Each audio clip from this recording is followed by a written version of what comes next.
If you're taking an exam that covers topics about data interpretation and reading charts and graphs, this video is for you. Bar graphs. What are the questions that you can expect when it comes to those types of exams? That's what we're going to talk about today.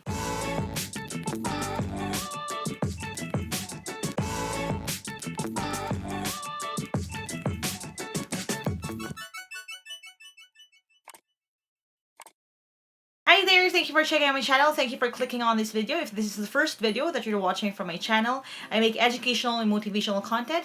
So if you haven't subscribed yet, don't forget to hit subscribe and hit that bell icon. That way you wouldn't miss any of my upcoming content. Now, this video in particular is about bar graphs. I actually made an older video when it comes to analysis ng graphs. Pero I figured I should make one that will cover yung mga types ng specific questions that you can expect from different exams. So for this discussion, I'm actually going to talk about the types of questions na naka-range siya from easy to average to difficult or medyo hard or tricky na interpretation. And I'm going to walk you through the entire thing, and I hope that you learn from that. So in order for me to explain better, I'm going to switch over to my PC. I'll see you in a bit. Alright, so ito yung ating video on data analysis, specifically on using yung bar graph. I tried to think of a way na maging mas comprehensive tong ganitong klaseng lesson given na maraming possible na mga questions na itatanong sa inyo pagdating dito. So the first thing that I'm going to do is to split it up into the kinds of data charts or tables that you may encounter. And this time, dito muna tayo sa bar graph. Okay? I will be making more videos na lang sa iba-ibang klase ng graph or sa iba-ibang klaseng presentations ng data. Okay? So again, if you haven't subscribed yet, subscribe na lang and click the bell icon para hindi nyo ma-miss yung mga susunod na parts ng series na ito. Let's take this as an example. This is a table, a graph that I made up ng data from Cardo's car factories in 2018. So, pagdating sa mga ganitong klase na setup, ang pinaka-importante talaga is yung dapat alam ninyo kung paano basahin yung information na merong visual na representation. Ang key dyan would be this. Ito yung tinatawag nating legend, no? Pagdating sa mga graphs or sa mga charts, you have to know ano ang ibig sabihin ng bawat isa sa kanila. Now, pagdating sa mga exams, kadalasan, black and white yung papel or yung print. So, paano mo malalaman? Usually, they just change the pattern. So, kunyari, dots dito, line dyan, solid ito, ganun usually yon. Or, different shades ng kung gaano ka-dark yung kulay. Okay? Ganun usually. Now, in this case, meron tayong apat na factory. Meron kang factory A, factory B, C, and D. And yung information is per factory, mahahati siya kung nakikita ninyo, iba-iba siya ng kulay. Yung orange daw is yung expenses ng company or ng factory that year, 2018, in billions. This part right here is very important. It's in billions. Kasi yung iba, ang tinitinan lang yung number. When in fact, ang 3.5 na ito is not just 3.5. It's 3.5 billion. Kasi in billions yung data. Yun namang yellow is the units produced. So, ibig sabihin units produced, ibig sabihin siguro ganyan yan yung piraso. Diba? Kasi nga, car factory siya. So, kung units produced, piraso ng mga kotse na na-produce that year. Yun naman yung yellow. At ito naman, itong data na to ay in 10,000s. So, pag sabi in 10,000s, ibig sabihin, ang 2 na ito ay hindi lang 2. Yan ay actually 20,000. Kasi 2 times 10,000. Dalawang 10,000 or 20,000 siya. Yung green naman, lahat ng green na yan ay gross sales in billions. Pag gross sales, ibig sabihin ng gross, ibig sabihin lahat ng pera na pumasok sa kumpanya. Okay, hindi pa nalalabas dito yung expenses.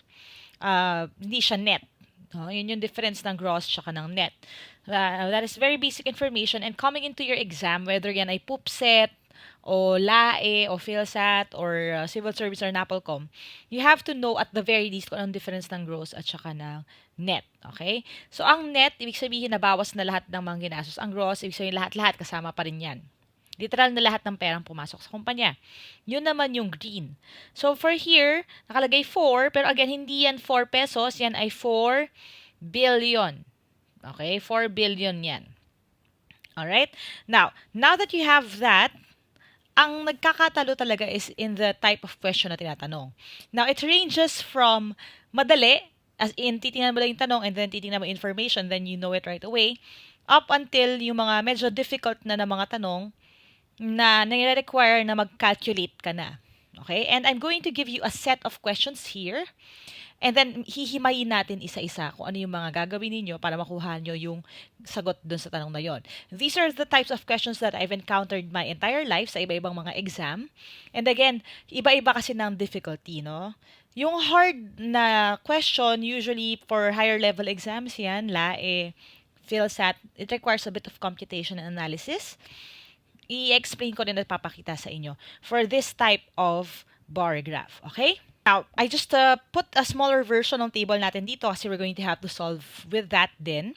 Ang tanong dito sa first question natin, sabi, which factory made the most cars? Or sa Tagalog, sinong factory ang pinakamaraming nagawang kotse? Now, dahil ito ay bar graph, actually very visual yung information na yan. Pwede mo nang tingnan na lang dahil pinag-usapan dito yung cars, ito yon yung units produced, yung yellow. So, all we have to look at would be the yellow column on each factory. Okay? And then, really quickly, tingnan mo kung ano yung pinakamatangkad sa kanila. Now, as you can see, ang pinakamatangkad is 4. So, ibig sabihin, the factory that made the most cars is actually factory D. Yun ang sagot, factory D. Alright? Now, again, very easy. Pagdating sa easy questions, it's usually just one question, tapos titingnan mo yung graph, and then, kukunin mo yung information na nakalantad na rin or sinabi na rin dun sa graph. Now, kunyari itong tanong na to, sabi, how many cars did the factory with second most gross sales make in 2018? So, kung itatranslate ko siya into Tagalog, sabi, how many cars, ilang kotse ang ginawa ng factory with the second most. Ang second most, ibig sabihin, hindi siya ang most would be yung pinakamarami. Siya ay pangalawa sa pinakamarami. So, second most gross sales make in 2018. So, hahanapin ko muna ngayon kung ano yung factory with the second most gross sales. So, ang gross sales is yung green na column. So, ibig sabihin, ito yon yung mga yan. At ang pangalawa sa pinakamarami would be factory C. Bakit? Kasi ang pinakamarami is factory D with 7. Siya yung pangalawa na pinakamarami at 6. So, titingnan ko ngayon kung ilan yung cars na ginawa niya. Ang sabi dito is 3. Now, common mistake niyan, lalo na sa mga nagmamadali, nasasagot nila yung 3,000 kasi unang nakita nila may 3 agad. Be very wary of this mistake pag kayo ay nag-exam. Kasi nga, babalik ka pa rin sa legend. Ang sabi doon, ang units produced ay in 10,000. So, ibig sabihin yung 3 na yan is not just 3,000. Yan ay tatlo na 10,000 or 30,000. So, the answer is 30,000. Yan ang tamang sagot. Itaas natin yung difficulty. This is an average type na question. Sabi, how much did Factory A earn in 2018? Magkano daw ang kinita ni Factory A in 2018? Now, I want to emphasize the word earn here. Okay? Kasi maraming tao ang naguguluhan dito dahil ang hinahanap lang nila is yung gross sales. Now, I want to emphasize this. Pag sabi gross sales, ibig sabihin yan yung lahat ng perang pumasok. Hindi yan ang kinita. So, for example, kung ikaw ay nagbebenta ng, sabihin natin, cellphone. Ang cellphone na binibenta mo ay binabayaran sa'yo ng 10,000 pesos. Kunyari lang. Pero yung 10,000 pesos na yun, hindi mo naman yun, hindi yun ang kinita mo. Ang kinita mo would be 10,000, which is yung napagbentahan, minus kung magkano ang original mong bili doon sa cellphone na naibenta mo. So kung kunyari, nabili mo siya ng 8,000, naibenta mo siya ng 10,000, ang in-earn or kinita mo is just 10,000 minus 8,000 or 2,000 pesos. So, ganun din yung concept dito. At dahil binigay sa atin yung expenses ng bawat factory at yung gross sales, yung sinasabing kinita dyan, yung earn, yung in-earn niya is not yung 4 billion. Ang in-earn niya would be 4 billion minus yung kanyang expenses which is 3.5. So, 4 minus 3.5 or 0.5 billion. Okay? Now, dito na papasok yung, ilang milyon ba yung 0.5 billion? Kasi kung ang sagot mo ay 0.5 million, mali ito. Bakit? Kasi million siya. 0.5 billion ang sagot. So, hindi rin siya 5 billion.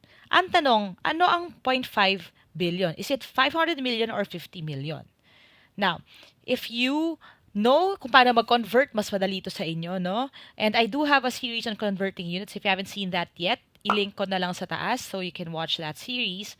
Pero ang pinaka-premise nito would be, ang 1 billion kasi ay equivalent sa 1,000 na million.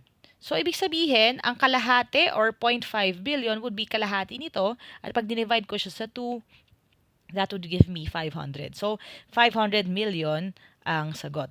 This is the correct answer. Alright? Now, that becomes average kasi may konti ng pagsosolve involved. Okay? May konti ng analysis na involved. Now, here's another question na medyo average type. Sabi, how much more did Factory D get in gross sales over Factory B? So, tinatanong dito, magkano daw ang nilamang in gross sales ni Factory D kay Factory B? Now, titingnan natin uli yung data sa ating graph or sa table. Sabi dito, ang Factory D, kita niya is 7. Ang Factory B, ang pumasok na pera, hindi necessarily kita, kasi gross sales ang pinag-uusapan. Pero ang pumasok na pera kay Factory B ay 5. So, ang gagawin natin would be 7 billion minus 5 billion. Magkano yan? That is 2 billion. Okay? So, again, the answer would be here. 2 billion. Now, again, bakit siya average? Kasi may konti ng analysis, may konting computation. Now, if you're taking a higher level exam, you probably would encounter something like this. The question is, which factory had the most profit in 2018? Now, this requires you to solve yung mga differences sa gross sales versus expenses ng bawat factory. Kasi tatanong na kung sino pinakamalaki ang kinita. Now, alam na natin yung iba dyan, which is yung factory A, kanina hinat na natin. Di ba kinuha natin yung 4 minus 3.5. So, 4 minus 3.5 is 0.5 billion. And now, we're just going to have to do this for the rest of the factories. Sa factory B, you had 5 na gross sales minus 3.8. So, 5 minus 3.8 is 1.2 billion. So, dito pa lang nakita mo na mas malaki na yung kinita niya kesa dito sa factory A. So, hindi na siya pwedeng sagot. Now, next, itong factory C, you have 6 ang kanyang gross sales minus 4, which is yung kanyang expenses. So, dito, 2 billion siya. So, mas malaki ang kinita niya, hindi na rin pwede yung factory B. Ang tanong na lang would be, anong mas malaki ang kinita? Factory C o factory D? Now, you have 7 here minus 5.2. 7 minus 5.2, that would give you 1.8 billion. So, mas malaki ngayon itong factory C kasi 2 billion ang kinita niya. So, the answer would be factory C. Now, here's our last question para sa discussion na ito. And this is the hardest one out of the bunch. Ang question is, which factory sold the cheapest car? Now, how do I know kung aling factory ang nagpo-produce ng cheapest na car?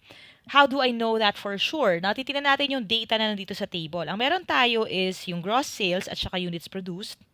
So, ibig sabihin nun, kung meron akong bibiling kotse at mamimili ako saan ako bibili ng kotse, titingnan ko kung alin ang pinakamababa ang presyo per unit. And how do I get that? Let's take factory A. Kung ang kanyang napagbentahan ay 4 billion at ang piraso ng kanyang kotse ay 2 or 20,000, ang gagawin ko na lang would be yung kanyang sales, okay, na total, i-divide ko yan sa number of units na na-produce niya. Kasi, kung i-divide ko yan, malalaman ko yung cost or yung presyo, price per unit, okay, ng kotse. So, that's what I'm going to have to do for every one of them. Now, ako, personally, I will show you a hack, which is something that I do. I look at the relationships ng numbers. Now, you can see, ang 2 at 4, ang relationship niya ay times 2. Okay? Not even minding the units first. Yung 3 times 2, Okay? Pareho rin siya. 6. So, ibig sabihin nun, ang factory A at factory C, pareho sila ng presyo. Okay? Pareho sila ng presyo ng kotse. Per unit, same sila. So, ibig sabihin nun, hindi ko na kailangan i-divide pa ang bawat isa na yan. Pwede ko na sila tanggalin sa consideration. Now, bakit ko sila tatanggalin sa consideration? Kasi kung pareho sila ng cost, ibig sabihin hindi sila yung magiging cheapest. Kasi hindi naman pwedeng dalawa yung sagot mo, no? Isa lang. Kasi individual naman yung mga sagot dyan. So, hindi ko sila iisipin. Ang iintindihin ko na lang would be yung 7, 4, and 5, 3. Okay? Now, you can do it ng long cut, as in, i-divide ko sila lahat. So, ibig sabihin, I will run the gamut ng 7 divided by 4. So, this will be 1. So, you have 4 here, tas 3. Tapos, magkakaroon tayo ng decimal dyan, 30. So, this will be 7 for 28. And then, I can stop there muna. Okay? So, 1.7 and some change. Next, we have 5 naman, divided by 3. And then, this is 1, 3, 2. So, again, magkakadecimal tayo, 20. 6, 12, 80, that would be 6, 1.6. Now, I don't even solve na diretso. Hindi ko na kailangang isolve hanggang dulo yan. Kasi dito pa lang nakikita ko na this is 1.7, this is 1.6. So, mas mababa yung 1.6. So, ibig sabihin nun, ang sagot ko ay magiging yung factory B. Okay? Kasi, ito ay 1.6. Ito ay 1.7. Now, you could argue na, hindi naman kasi 1.7 talaga yung official sagot dyan kasi hindi mo nilagay yung mga zeros. Okay? Pero sa akin kasi, it really doesn't matter anymore since pareho naman sila ng units lahat. Okay? Yung digits lang rin naman talaga ang titingnan ko even if I write it completely na pagkakasulat ng mga zeros. Kasi kung i-compute ko siya or lalagay ko yung official na itsura niya, by dividing it, and again, this is just me hacking it and using shortcut, no? Kung i-divide ko siya isusulat ko ng buo, that would be 7 billion. So, imagine, no? To million pa lang yan. So, dadagdagan ko pa ng 3. Divided by, and yung ating calculation here, 4, yung 4 na yan, hindi yan 4 40,000 yan. So, ganyan na yung i-divide ko. So again, matagal-tagal kong iisipin yan. Samantalang, ang first 2 digits naman din niya ilalabas na 1 and 7. Yung ganito din for the same. Kasi 5 billion, okay, divided by 30,000. So again, maraming zero akong iisipin, maraming everything. Pero again, ang first digits niya would be 1.6 and 1.7. So ganun pa rin naman yung magiging sagot. Mas mababa pa rin naman yung sa factory B. So dito ko na siya kukunin, imbis na isulat ko pa siya ng ganito in full. That's just how I do it. And I hope makatulong din sa inyo sa exam para makapag-shortcut kayo kahit papaano, no, sa analysis ninyo. Now again, it makes sense na mas mababa yan dito kasi this is basically 2. Kung i-divide mo yan, lalabas na 2. Ito at ito. Okay? So, yun pa rin ang pinakamababa. The answer still is factory B. Okay? Alright, I hope you learned something today. If you did, click thumbs up. Make sure that you share this video with your friends and mag-exam din sila. That way, mas marami tayong matulungan. And as always, if you want to reach out to me directly, get the reviewers that I made, or yung Team Lyqa merch, you can always message me. You can send yung inyong inquiries sa ating Facebook page, www.facebook.com/Team Lyqa for more information. The links are also down below. Alright guys, and if you're not yet subscribed, subscribe na, hit that bell icon para hindi nyo ma-miss yung mga paparating pa lang na lessons. I have a bunch more planned out for you, and I guess I'll see you in my next video. So, as we always say dito sa team, never stop learning. Aja, kaya niyan. I'll see you soon, and bye for now.